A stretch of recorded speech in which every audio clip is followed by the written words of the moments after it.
Et si je vous disais que le monde virtuel décrit dans le film Ready Player One de Steven Spielberg existait déjà, était déjà à nos portes, était déjà là. Ce monde virtuel qui va coexister avec le monde réel, qui va même s'imbriquer en lui, pourrait changer le monde de manière très importante. Et il existe déjà. Dans cette vidéo, je vais partager avec vous des informations à ce sujet. Mais avant cela, je vous rappelle que vous pouvez télécharger notre vidéo de formation offerte qui vous aide à investir de manière simple et en automatique dans les crypto-monnaies. Pour cela, le petit i ici en haut à droite ou le lien sous la vidéo ici, nous vous enverrons un email avec toutes les informations. Pour commencer, je pense qu'il est important de décrire et de préciser de quoi nous parlons quand on parle de métavers en français ou de metaverse en anglais. Alors de quoi il s'agit ? Metaverse, pour faire simple, c'est un monde virtuel, fictif, qui a été décrit pour la première fois dans le roman Snow Crash, le samouraï virtuel en français, en 1992 par Neal Stephenson. Ce monde était créé artificiellement par un programme informatique, il hébergeait des communautés sous forme d'avatars, qui pouvaient s'y déplacer, interagir entre elles et même faire de l'économie. Il y avait une véritable économie à l'intérieur de ce monde virtuel. C'est également ce qu'on peut voir dans le film Ready Player One, qui a été produit par Steven Spielberg en 2018. Pour faire simple, on était dans un film, donc je ne vous spoil pas bien sûr, en 2045, le monde est en proie à de nombreux soucis, crise énergétique, désastres, etc. Dans ce monde un petit peu chaotique, l'Oasis est un système mondial de réalité virtuelle qui a été créé pour permettre aux gens de vivre une vie un peu plus normale, un peu plus sympa, un peu plus agréable que la réalité qui est devenue très compliquée. À l'origine, ce concept a été créé comme un MMORPG, c'est-à-dire un système, un jeu de rôle en ligne, online, multijoueur. Et donc, on voit un petit peu l'historique de ce film. Ce film est absolument passionnant, je vous conseille vraiment de le regarder.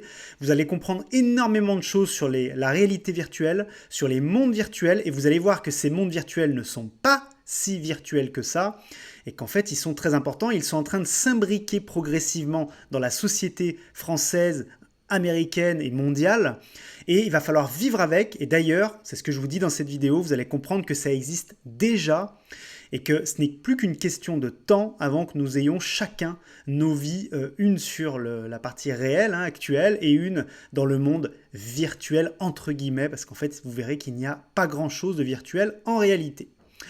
Alors, pourquoi on parle de ça aujourd'hui ? Pour plein de raisons, mais parce que c'est un sujet qui est passionnant et je sais que Jonathan vous en a déjà parlé et je voulais creuser un petit peu plus le sujet parce qu'il y a des très très grands noms de l'entrepreneuriat qui se lancent à corps perdu dans ce domaine, et notamment Mark Zuckerberg, le président de Facebook, que j'ai eu la chance de voir à Paris en juin, pendant Viva Technology, un événement à Paris où il vient tous les ans.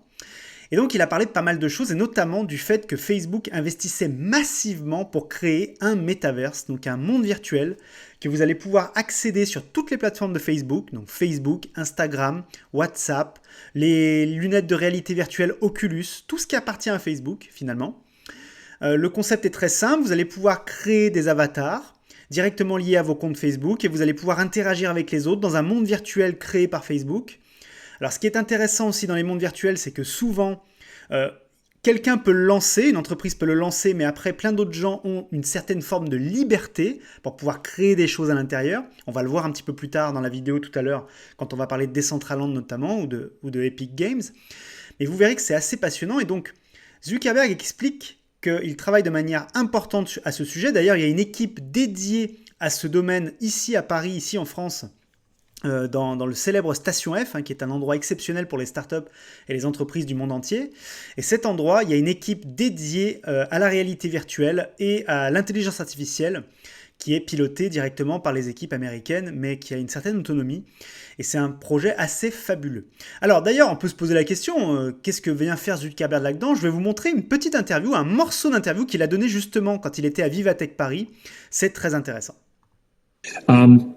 For apps, I think that there are going to be a wide range of different content. Some of it is going to be free.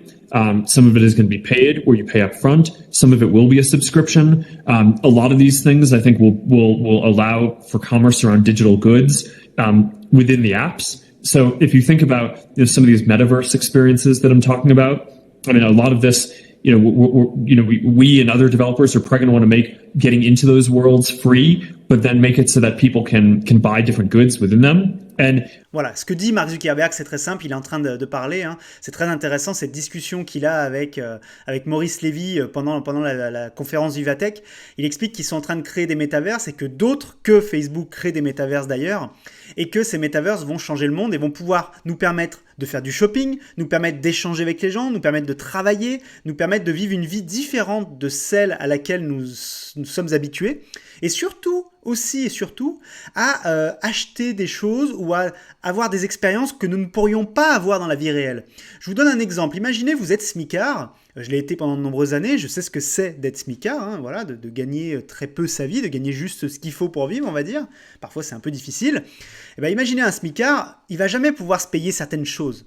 Et s'il pouvait se les payer dans un monde virtuel où il aurait l'impression que c'est réel, parce que je ne sais pas si vous les avez testés, les dernières Oculus Quest 2, mais on a vraiment l'impression d'être dans le monde réel. Moi, j'ai testé une expérience incroyable dans ce domaine où j'étais en train d'interviewer, alors c'est le jeu hein, qui me faisait dire ça, que j'avais l'impression d'être à côté, en face de Barack Obama dans la Maison Blanche et je voyais un petit peu ce qui se passait et j'avais l'impression d'être avec lui, quoi. C'était assez incroyable. Donc imaginez les expériences que des gens qui n'auraient pas accès à ces expériences vont pouvoir accéder, ça c'est complètement dingue. Alors bien sûr ça pose énormément de problèmes, on va en parler aussi, hein, les problèmes de régulation, les problèmes de qui va gérer quoi, les problèmes de publicité. D'ailleurs on le voit très bien dans le film Ready Player One, on voit qu'il y a des entreprises qui veulent évidemment tirer parti de la situation, qui veulent profiter de la situation pour mettre de la publicité partout. Il y a même à un moment, je vous spoil pas encore une fois, mais il y a un moment dans le film où on nous dit on va essayer de mettre plus de 80% du champ visuel des utilisateurs de la publicité dessus, ce qui est complètement fou évidemment, ce qui est d'ailleurs un petit peu anachronique parce que je pense qu'on est vraiment à l'opposé de ça maintenant, les gens en ont vraiment ras-le-bol, je sais pas vous, moi en tout cas j'en ai ras-le-bol de la publicité en général, mais c'était très intéressant de voir voilà, comment ça va être géré, qui va gouverner ces mondes virtuels, parce que voilà, on est vraiment dedans, hein, c'est assez fou. Donc cette discussion est passionnante, Zuckerberg est à fond dans le domaine, il est vraiment en train d'imposer des choses, et d'ailleurs il a lancé un premier projet. Donc le premier aperçu de son métaverse que vous pouvez voir ici sur le labo Fnac, ça s'appelle Horizon Workrooms, Horizon Workrooms en français. Donc c'est des salles de travail d'horizon, voilà, ça veut pas dire grand chose. Mais en fait, qu'est-ce que c'est concrètement ? Eh ben c'est une amélioration des zooms et des calls qu'on peut avoir en équipe. Et bien là, vous avez vraiment un avatar, comme vous pouvez le voir ici. Chacun a son avatar. On est vraiment dans une vraie pièce. Tout le monde aura bien entendu ses lunettes de réalité virtuelle pour pouvoir créer cette pièce.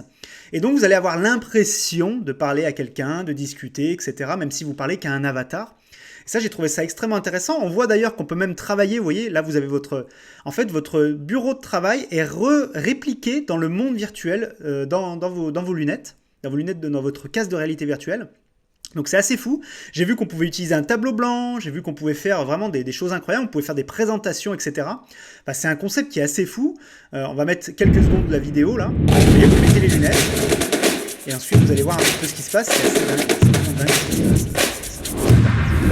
Là, vous créez votre bureau, là, avec les lunettes, vous avez un système. Et ensuite, vous rentrez dans une pièce, vous allez avoir les autres avatars, vous allez pouvoir discuter avec eux, échanger, faire une présentation, discuter du travail, etc. C'est vraiment pour le travail, c'est vraiment prévu pour ça. Et j'ai trouvé ça assez dingue. Donc ça, c'est un premier pas vers le... Et ça existe déjà, ça vient d'être lancé, vous voyez, depuis le 19 août, hein, c'est tout récent. Et ça fonctionne très bien, j'ai pu tester, c'est assez sympa. Après voilà, on aime, on n'aime pas, ça c'est un autre débat, mais en tout cas c'est une première mise en abîme de ce que peut permettre un métaverse. Alors il y a d'autres, bien entendu, il y a d'autres grandes entreprises qui se lancent, des entreprises moins connues, mais qui sont très connues dans le monde des métaverses. Pour le coup, il y a Decentraland, dont on a déjà parlé, avec le token MANA, MANA, pour ceux qui s'intéressent au token qui est derrière. Et donc ça, c'est quoi Decentraland ? Decentraland, c'est un univers gigantesque où vous pouvez acheter des lopins de terre, sur lesquels vous pouvez créer des bâtiments, etc. D'ailleurs, j'ai été absolument subjugué, parce que j'ai eu une discussion récemment avec des professionnels de ce domaine, et je leur ai dit, mais vous dites que vous pouvez créer des choses dans n'importe quel endroit, mais comment vous faites si l'endroit ne vous appartient pas ? Eh bien, il y a de la location. Les gens louent leur espace, ensuite, pour que des artistes viennent sur leur espace produire des choses, des peintures numériques, des bâtiments, créer des salles de jeu, ce qu'ils veulent. Ce jeu est complètement fou, et tout est en NFT, la plupart des choses sont des NFT, hein, ce qu'on appelle les NFT, je vous en parle souvent maintenant sur la chaîne, je pense que vous connaissez, n'hésitez pas à aller voir nos autres vidéos sur les NFT si vous ne connaissez pas. Concrètement, tout est sur la blockchain, donc vous avez un monde gigantesque, vous pouvez acheter des petites parcelles de ce monde, et sur ces parcelles, vous pouvez faire ce que vous voulez, vous pouvez les revendre, vous pouvez les échanger, vous pouvez fabriquer dessus, vous pouvez créer des animations dessus. Bien entendu, vous avez un avatar, donc un personnage qui vous représente dans le jeu, que vous pouvez habiller avec des NFT aussi, avec des produits uniques, que vous pouvez fabriquer vous-même si vous savez le faire, ou acheter à des artisans. Il y a des artisans dans le jeu qui fabriquent des produits exclusifs. Enfin, on est en train de recréer le monde réel dans un monde virtuel. Et d'ailleurs, il y a une phrase que j'ai adorée. Ce mec m'a dit, qui est vraiment un expert dans le domaine, qui est dans le jeu depuis le début, il m'a dit, je vais être très clair avec toi, en fait, moi j'aime bien le monde réel, mais il faut être honnête que dans ce monde virtuel, on peut vraiment faire des choses qu'on ne pourrait pas faire dans le monde réel, et je trouve ce monde virtuel, pour le moment, beaucoup plus sympa, intéressant, utile, et moins salopard, entre guillemets, vous me passerez l'expression, que le monde réel. Et ça c'est intéressant parce que ces mondes-là sont décentralisés, donc il y a un énorme avantage. Personne peut venir et tout prendre, et tout vous prendre et dire c'est chez moi ici. Non. Tout le monde a sa place, tout le monde peut participer, tout le monde peut naviguer dans le monde. Vous n'êtes même pas obligé d'acheter un lopin de terre pour naviguer dans le monde, hein, bien entendu. Il y a beaucoup d'échanges, il y a beaucoup de choses qui se passent. C'est vraiment un très très beau projet. Alors je voulais aussi vous parler d'un point important, un troisième, c'est Epic Games. Alors ça date d'avril, mais je pense que c'est important d'en parler maintenant parce que les choses accélèrent très très vite chez Epic Games. Epic Games, pour faire simple, ce sont les créateurs du célèbre jeu Fortnite, qui est joué par à peu près les 3/4 des enfants du monde entier actuellement. Et donc dans ce jeu, vous avez un monde virtuel où le but du jeu, c'est vous êtes 100, vous arrivez à 100 dans une map, dans un plan, dans une plaine. Et le but du jeu, c'est d'être le dernier survivant. Voilà, pour vous faire simple et utile. Et bien sûr, dans ce jeu, vous pouvez habiller vos personnages, vous pouvez acheter des armes, vous pouvez en découvrir, vous pouvez faire énormément de choses. Et récemment, il y a eu par exemple des DJ qui sont venus faire leur musique dans le jeu vidéo directement, en direct. Et pour info, ils ont eu un public de plus de 300 millions de personnes connectées en même temps. Je ne sais pas si vous imaginez, hein. À côté, le Stade de France, c'est de la rigolade. Et tout ça pour dire que ils ont fait une énorme levée de fonds d'1 milliard de dollars pour travailler sur un metaverse autour de l'univers Fortnite. Donc Epic Games, depuis plusieurs mois maintenant, travaille d'arrache-pied sur ce projet. Ça a été cofinancé par Sony et par toutes les entreprises que vous voyez à l'écran. Et le but, c'est de créer un système qui va intégrer Fortnite, donc le jeu dont je viens de vous parler, Rocket League, qui est un jeu de foot avec des voitures, et Fall Guys, qui est un jeu un petit peu bizarre où on doit courir, on doit arriver d'un point A à un point B le plus vite possible. Et tous ces jeux-là vont être intégrés dans cet univers, dans ce monde virtuel Epic Games. Et le but, c'est de créer des choses incroyables, de créer une économie autour. Et vous allez pouvoir jouer à ces jeux, aller dans le monde virtuel, faire ce que vous avez envie à l'intérieur. Et ça, c'est absolument dingue. Donc j'ai hâte de voir ce que ça va donner. Ça pourrait être très, très, très intéressant. Et il y a un dernier point que je voulais voir avec vous, parce qu'évidemment, il ne faut pas croire que tout est beau, tout est joli. Il y a des choses qui ne vont pas également dans les métaverses. Il faut comprendre que quand on crée un monde virtuel, on doit faire attention de ne pas recréer les mêmes problématiques qu'on a déjà dans le monde réel. Et ça, c'est un véritable problème. Comment on va faire pour éviter que des gens malsains prennent le pouvoir d'une certaine manière dans ces mondes? Comment on va éviter que des entreprises mettent la main sur ces mondes? Comment on va éviter toutes les dérives qu'on peut subir malheureusement dans le monde réel? Et d'ailleurs, cet article de Libération est très intéressant. Il parle d'ailleurs de l'auteur Neil Stephenson, qui est le premier qui a parlé du concept de métaverse. C'est lui qui a inventé ce concept, qu'il a imaginé dans son roman Le Samouraï virtuel, que je vous conseille chaudement d'ailleurs. Et voilà, il explique, donc c'est un espace numérique collectif accessible grâce à des lunettes connectées, 2011. Voilà, donc là ils expliquent que Ready Player One a été également un best-seller avant d'être un film adapté au cinéma par Steven Spielberg. Mais tout ça pour vous dire, et moi ce que j'ai adoré en fait dans tout ça, c'est surtout la fin. Et je vais vous la lire parce qu'elle est vraiment importante. Je vais vous la lire à partir d'ici. Alors, plutôt que de lever systématiquement les yeux au ciel pour suivre Bezos, Zuckerberg, Musk et Branson, je rajouterai Zuckerberg, dans leur conquête de l'espace ou dans leur conquête des métaverses, il devient urgent d'enfiler un casque de réalité virtuelle et de regarder ce qui se construit dans le cyberespace, dans le monde virtuel. La partie qui s'y joue est cruciale. Considérer qu'il s'agit simplement d'une distraction pour geeks ou pour gamers, c'est une absurdité. C'est laisser les gens de la Silicon Valley créer à leur image et dans leur propre intérêt le monde qui fusionnera probablement, je dirais, avec le nôtre. Alors, chaque pixel du métaverse pourrait être pensé pour être rentable et monétisable. Faut-il plaider pour un monde virtuel public? Est-il encore temps de penser collectivement cette extension de nos existences charnelles? Il est urgent de rejoindre la partie, sinon ce sera game over. Et je vous laisserai là-dessus, je pense que c'est important de réfléchir à ça.